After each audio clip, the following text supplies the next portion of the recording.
اور جس پریکٹیکل کو میں صاحب قرآن کے وجود سے ثابت کر رہا ہوں. دونوں چیزیں عطا کی. دونوں چیزیں عطا کرنے کے بعد اس کو اس دنیا کے اندر ہمیشہ ہمیشہ کے لیے باقی رکھا. اگر یہ ہمیشہ ہمیشہ کے لیے باقی ہے تو میرے دوست سن لے, پریکٹیکل بھی ہمیشہ ہمیشہ کے لیے باقی ہے, فیض قرآن بھی ہمیشہ ہمیشہ کے لیے باقی, اور فیض مصطفیٰ بھی ہمیشہ ہمیشہ کے لیے باقی. اب رحمت کائنات کو اپنے مزار پر انوار اور محل پاک کے اندر تشریف لے گئے. اب ہمیں تھیوری تو مل رہی, پریکٹیکل کدھر سے ملے گا؟ پریکٹیکل کدھر سے ملے گا؟ آئیے میں ساری بات کو لمبا نہیں کرتا, شارٹ سٹوری آپ کے سامنے عرض کرتا ہوں. میرے کریم آقا صلی اللہ علیہ وآلہ وسلم نے اس کارگاہ حیات کو خیر بات کہتے ہوئے آخر میں ایک جملہ ارشاد فرمایا لوگوں میں دنیا سے جا رہا ہوں اور میرا جانا تمہارے لیے بہتر ہے.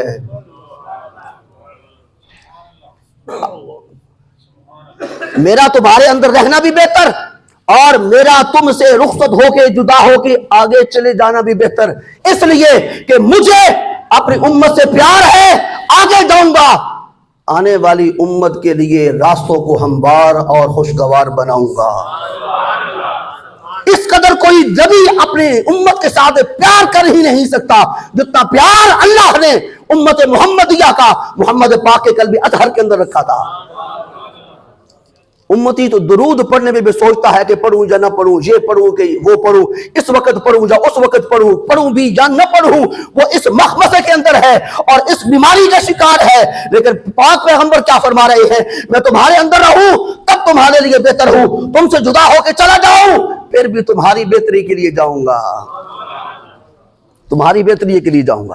وہ آگے تشریف لے گئے ہیں, وہاں سوئے ہوئے نہیں.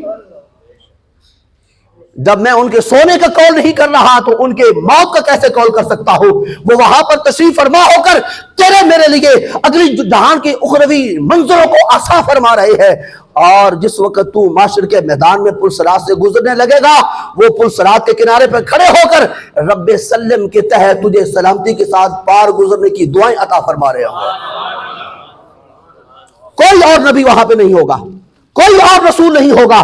میں ہر رسول کو سلام پیش کرتا ہوں, ہر نبی کی بارگاہ ناز کے اندر عقیدت کے ساتھ نیاز پیش کرتا ہوں, لیکن میں معاشر کے میدان میں دیکھ رہا ہوں جو عزتیں, عظمتیں, رفعتیں, کمالات اور عروج اللہ نے اپنے محبوب محمد پاک کو عطا کیا ہے, وہ کسی اور کا حصہ نہیں, وہ کسی اور کا حصہ, اور وہ محبوب اللہ نے آپ کو عطا فرمایا ہے. مجھے یہ تو ذرا سادہ سی جٹکالی والی بات بتا دیں, کبھی کوئی اپنا محبوب بھی کسی کو دیتا ہے؟ نہیں بات سمجھ آئی تو بس ٹھیک ہے.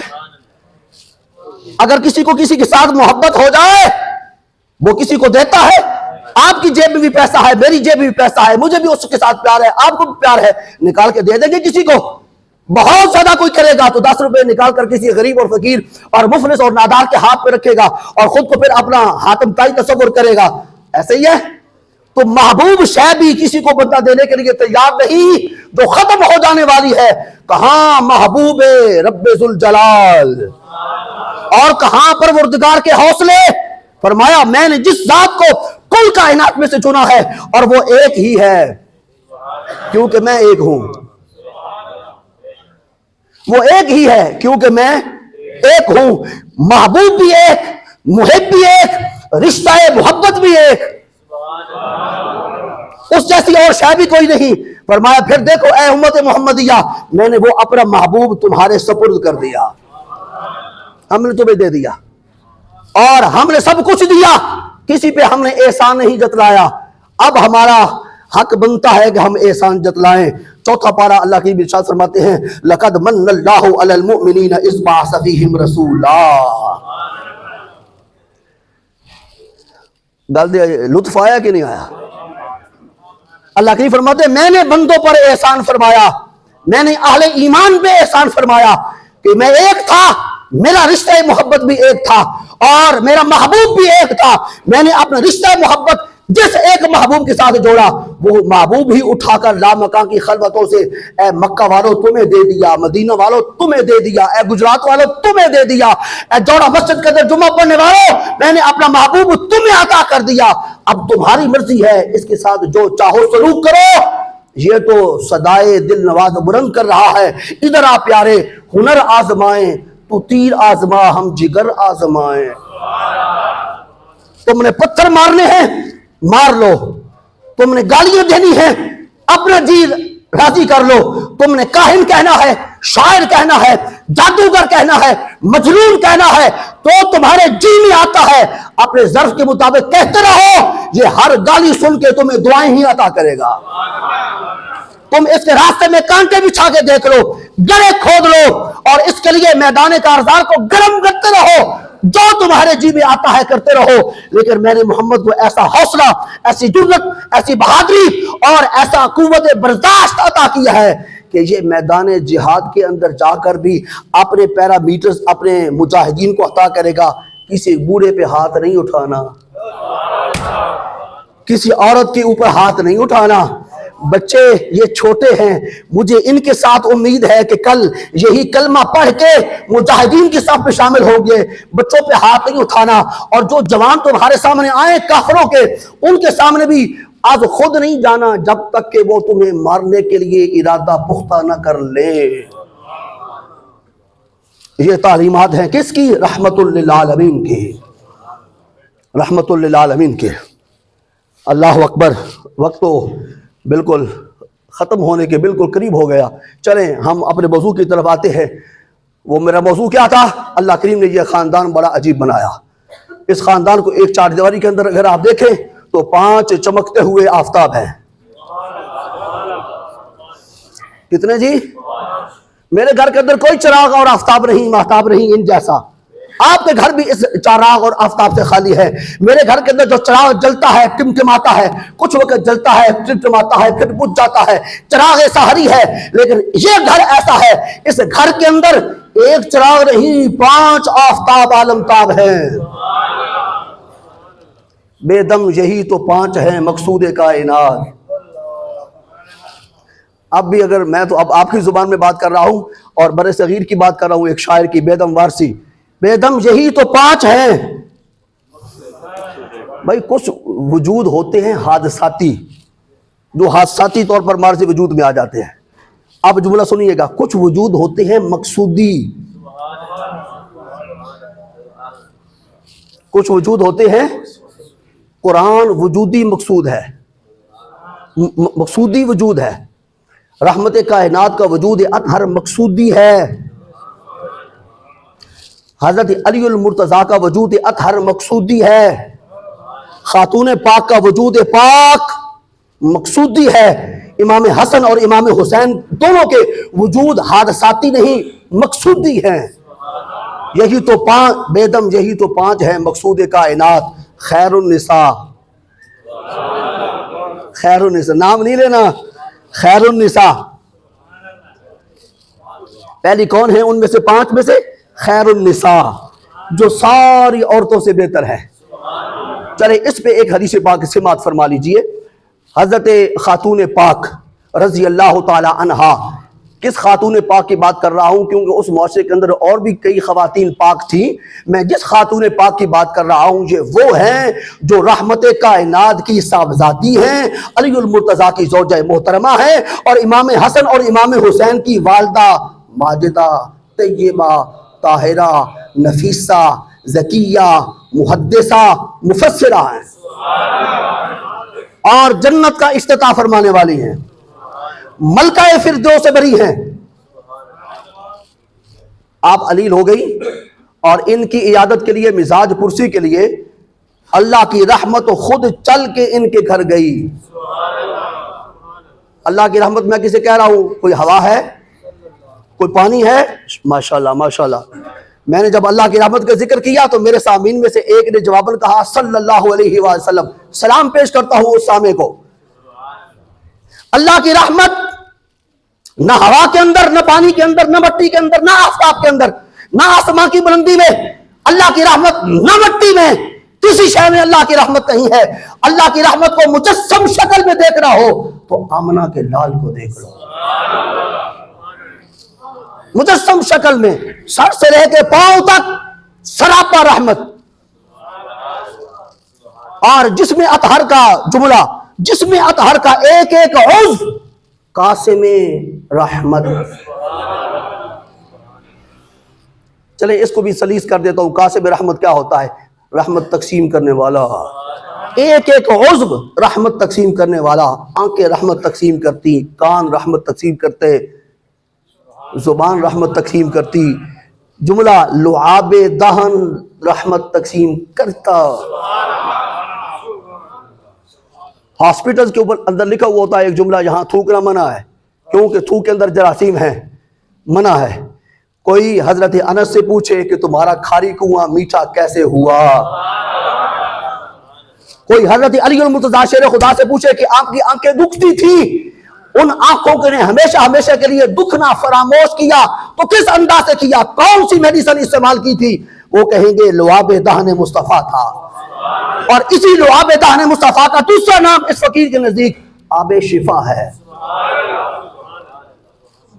جی بھائی تھوک کے اندر تو جراثیم ہوتے ہیں، میں کہتا ہوں بالکل ہوتے ہیں، لیکن تھوک ہو تو، اور اگر لعاب دہن میں بدل جائے، جراثیم پھر بھی رہتے ہیں لیکن مثبت بن جاتے ہیں۔ نہیں جملہ سمجھایا؟ منفی جراثیم کے اثرات ختم ہو جاتے ہیں، چیز کے بدلنے سے، جگہ کے بدلنے سے حکم بدل جاتا ہے۔ مٹی آپ کی سڑک کے اوپر بھی پڑی ہوئی ہے، کبھی وہاں پہ آپ سجدہ نہیں کریں گے، وہی مٹی گرد و غبار کی صورت میں اڑ کر مسجد کے سین میں آ جائے، صفائی کا اہتمام کوئی نہ ہو، اسی مٹی پہ آپ سجدہ کریں گے کہ نہیں کریں گے؟ کیوں؟ اب وہ مٹی سڑک کی مٹی نہیں رہی، مسجد کی مٹی بن گئی۔ نہیں نہیں نہیں نہیں نہیں مجھے مزہ نہیں آیا۔ وہ مٹی اب بدل گئی، مٹی کا مقام بدلا تو ساتھ ہی اس کا حکم بدلا، کیونکہ نسبت بدلی۔ جب نسبت مکان کی وجہ سے بدلی تو چیز کا حکم بدل گیا۔ یہ کاغذ ہے، اس کے اوپر قرآن لکھا ہوا، ایک آکسفورڈ کا نصاب کسی کاغذ کے اوپر لکھا ہوا ہے، آپ راہ چلتے ہوئے گزرتے ہیں، بڑا قیمتی کاغذ ہے، آکسفورڈ کا اس کے اوپر نصاب لکھا ہوا ہے، لنکن ان یونیورسٹی کا نصاب لکھا ہوا ہے، کیمبرج یونیورسٹی کا نصاب لکھا ہوا ہے، اور اس کے اوپر لیڈز یونیورسٹی کا نصاب لکھا ہوا ہے۔ آپ گزر جائیں گے، پتہ نہیں کیا لکھا ہوا ہے، کالے دل والے نے کالے قلم کے ساتھ کالے حرفوں کے ساتھ کیا لکھا ہے نہیں پتا۔ ایک عام سے کاغذ کے اوپر قرآن پاک کی آیت نہیں، ایک حرف لکھا ہوا، ایمان والے کو مل جائے کیا کرے گا؟ بھائی کاغذ تو وہ قیمتی تھا، ایمان والا اندر سے جواب دے کر میں باضمیر ہوں، میں باہمیت ہوں، میں غیرت مند ہوں، میں کاغذ کے قیمت کے اعتبار سے چیز کی ویلیو نہیں ڈالتا، میرے نزدیک ویلیو ہے تو لفظ کی ہے، لفظ کی بھی صرف نہیں، نسبت والے لفظ کی ہے۔ نسبت والے وہ مقام بدل گیا، کاغذ کا مقام بدل گیا، مٹی کا مقام بدل گیا۔ اللہ اکبر، جملہ عرض کر دیتا ہوں تاکہ شریعت مطہرہ بھی مجھ سے راضی ہو جائے۔ 1,24,000 انبیاء اور رسولان اعظام دنیا میں تشریف لائے اور ان کے قدوم میمرت نزوم مٹی پہ لگے، مٹی جیسے تھی ویسے رہی، ایک وجود پاک آیا دنیا میں۔ میں نے جملہ سمجھا دیا ہے جن کو سمجھ آ گئی ہے، ایک وجود اطہر دنیا میں آیا، ابھی اس کے پائے ناز مٹی کے اوپر لگے نہیں، اللہ نے فرمایا میں نے پوری مٹی کو پاک بھی بنا دیا ہے، سجدہ گاہ بھی بنا دیا ہے۔ اب یہ تو پھر علماء بتائیں گے نا کہ میں کیا عرض کر رہا ہوں۔ جعلت لی الارض مسجدا وطہورا، حضرت آدم علیہ السلام کی شریعت میں تیمم جائز نہیں تھا، حضرت عیسیٰ علیہ السلام کے حیات طیبہ میں بھی تیمم جائز نہیں تھا، حضرت آدم سے لے کے حضرت عیسیٰ تک جس نبی کی امت میں نماز پڑھنی ہوتی تھی اس نبی کے لیے حکم تھا کہ وہ اپنی انگلی کے ساتھ دائرہ لگا دے، اس دائرے کے اندر آ کر نماز پڑھنی ہوگی، کیونکہ دائرے سے باہر ساری جگہ ناپاک ہے۔ اب میں آپ سے پوچھتا ہوں کہ لیاقت باغ میں نماز پڑھنا جائز ہے کہ نہیں؟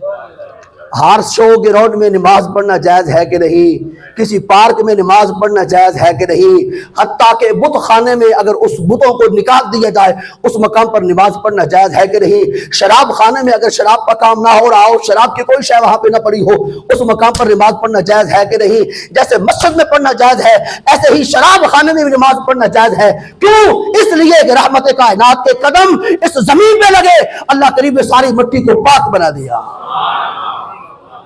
پوری مٹی پاک ہے، اور مٹی کی جنس سے جو شے بھی پیدا ہوگی اس کے اوپر بھی ہاتھ مار کے تیمم کر لینا جائز ہے۔ اگر جملہ میرا پسند آ جائے تو پلے باندھ کے چلے جائیے۔ اللہ کریم فرماتے ہیں اے میرے بندے، اور تو میری نماز پڑھنا چاہ رہا ہے، عبادت مقصودہ کرنا چاہ رہا ہے، اور تیرے پاس پانی نہیں ہے یا تو بیمار ہے اور تو پانی استعمال نہیں کر سکتا، تو پھر ایسا کر، اس مٹی کو اپنے چہرے پہ مل لے جس مٹی کو کروڑویں نسبت میرے محبوب کے قدموں کے ساتھ ہے۔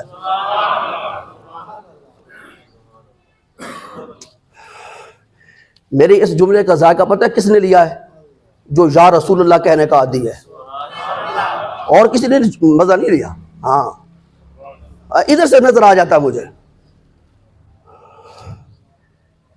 بھائی گجرات میں رحمت کائنات تشریف لائے ہیں، صوبہ پنجاب میں، پاکستان میں، اس بر صغیر میں، ویسے تو وہ ہر مقام پہ تشریف فرما ہے، میرا تو عقیدہ ہے ہر جگہ پہ تشریف فرما ہے، لیکن بنفس نفیس آپ کے قدم جو تو یہاں پہ نہیں نہ لگے، آپ کے قدم میمنت حضور کہاں پہ لگے؟ مکہ پاک میں، مدینہ مطہرہ میں۔ ایسے ہی اس کو صرف مکہ کہنا وہ بھی جرم ہے، مدینہ کو صرف مدینہ کہنا یہ بھی فرد جرم عائد کرواتا ہے۔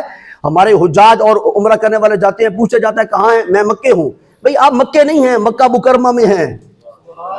پوچھا جاتا ہے حضرت اس وقت آپ کہاں تشریف فرما ہیں؟ میں مدینے میں ہوں۔ بھئی مدینہ تو کوئی نہیں ہے، مدینہ تو گجرات میں بھی ہے، تو مدینے میں نہیں ہے، تو مدینہ تو رسول میں ہے، تو مدینہ منورہ میں ہے، تو مدینہ مقدسہ میں ہے۔ عمر فاروق فرماتے ہیں مدینہ پاک کی مٹی اور اس کے غبار میں اللہ نے شفا رکھی ہے، اللہ نے شفا رکھی ہے، اللہ نے شفا رکھی ہے۔